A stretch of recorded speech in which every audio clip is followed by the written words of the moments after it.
Alright, here we go. Last test run of the night, then I crash out. Gonna coma until tomorrow's day get. But this is the redesign I've done. As you remember from the previous video, I had issues with the pieces calving off. I added a little bit of RCS fuel there because, why not? It helps.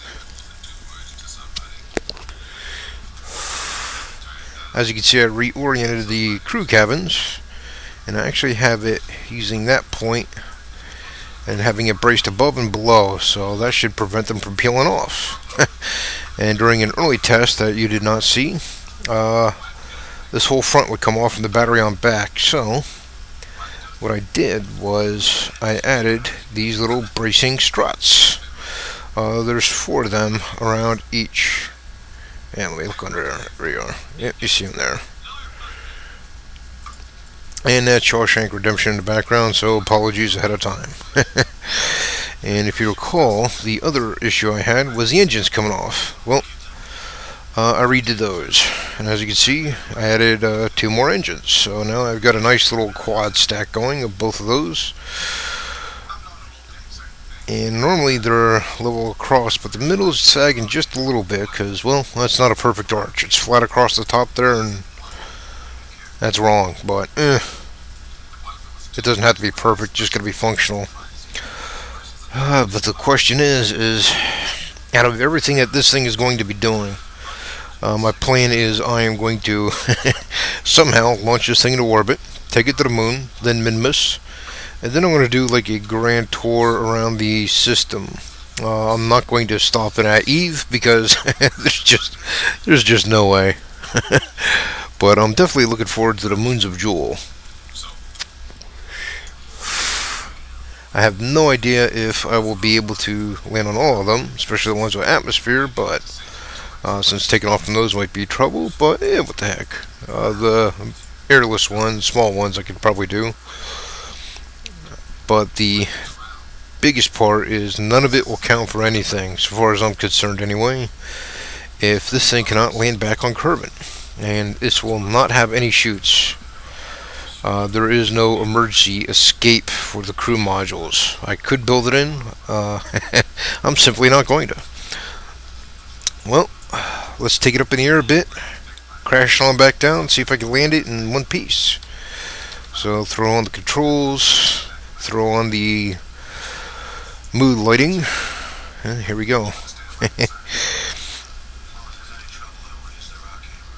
And here goes nothing.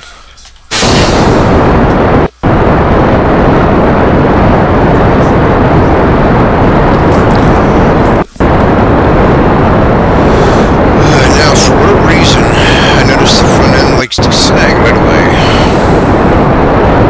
You see my little RCS thrusters going?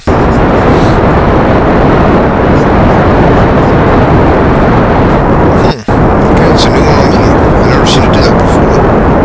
Alright, now it's correct. Said it before. It handles like a dump truck on board. Alright, now we're good. Let's take it up to 5,000 feet maybe. That should be a good test.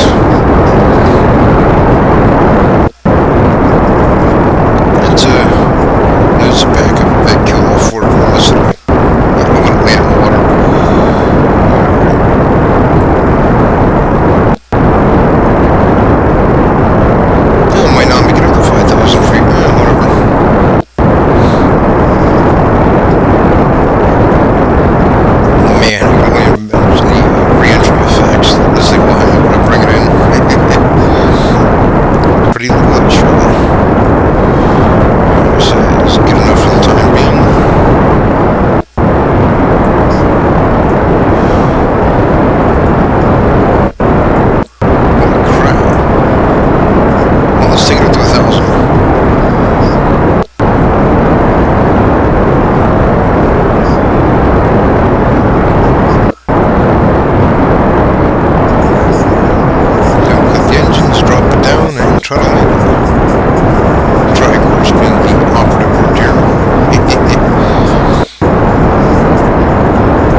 try to land.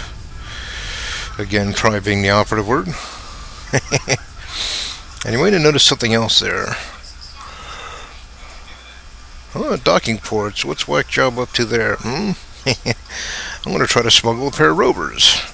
I just got to design a set that I can hook onto when they're done. So that way I can take them off planet. So maybe I'll have a pair of rovers that'll driven on every moon and yeah, whatever. I'm thinking about using the lifting mechanism for my recovery rovers to make them be able to dock again. Anyway, we're coming in. Alright. First thing I'm going to do, kill off a good chunk of that speed.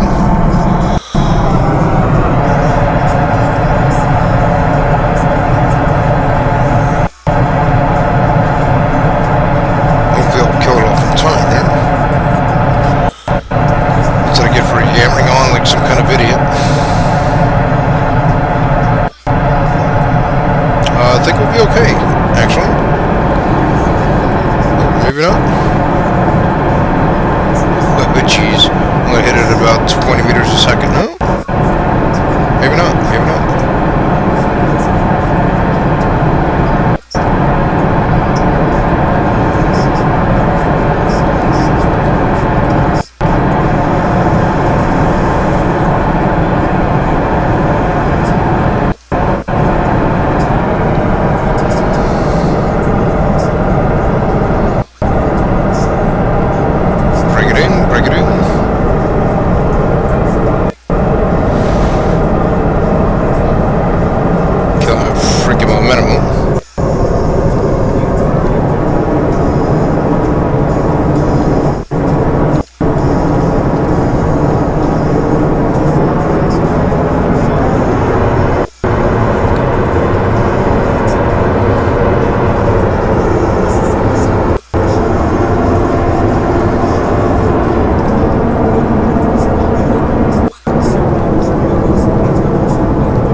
Legs are slightly buckled there, but that's normal for these.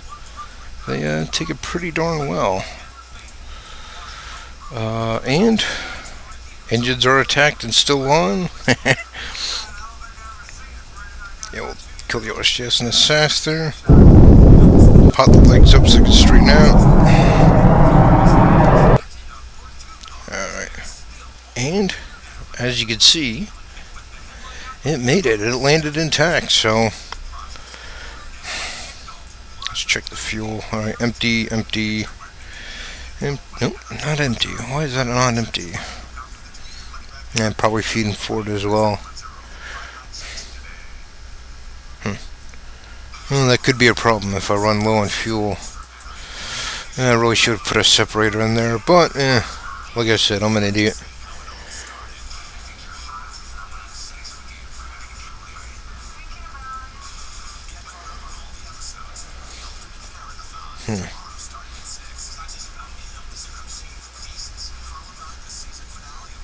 You know what? The way I got these wired, though, I think all four of these will deplete that last center tank. Let's test that theory out. Let's burn off that fuel and check the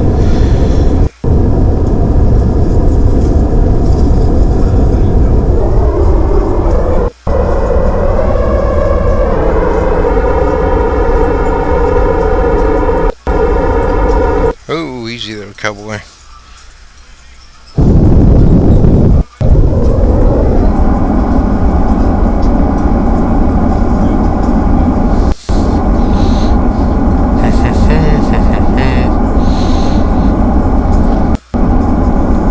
Balance is just what I'm worried about here. I want these tanks to have the same amount of fuel, so that way if the landing comes down to the last few grams, they'll be even.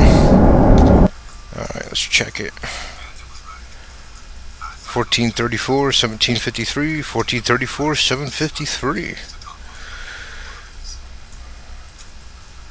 Alright, so surprisingly, all in all, it did the trick. And you know, I might even be able to take those off. I don't think I'll need those. Maybe a couple more reaction wheels just to get a little bit more torque. I could put 4 across there and 4 across there. A little bit more weight, but controlling a change for weight, yeah, it's usually a better idea. But anyway, there is the Arkingthaad lander. That was the shakedown run. I've got the drill legs on there. I've got the crew capsules straightened out. I got the interplanetary drive figured out.